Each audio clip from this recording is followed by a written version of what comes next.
थोडंसं तेल टाकते ना, जिरं टाकलं, कांदा टाकते, बटर टाकते, शिमला मिर्च, टोमॅटो टाकला ना, थोडा टोमॅटो करतो ना, काश्मीरी मिरचीची पेस्ट, थोडीशी हळद, गरम मसाला, थोडंसं पाणी, आले लसूणची पेस्ट, आलं लसणाची पेस्ट,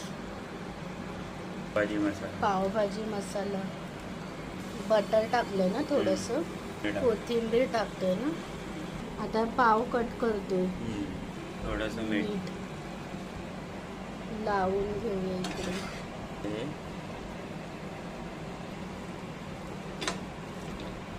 हे असं झालं मसाला.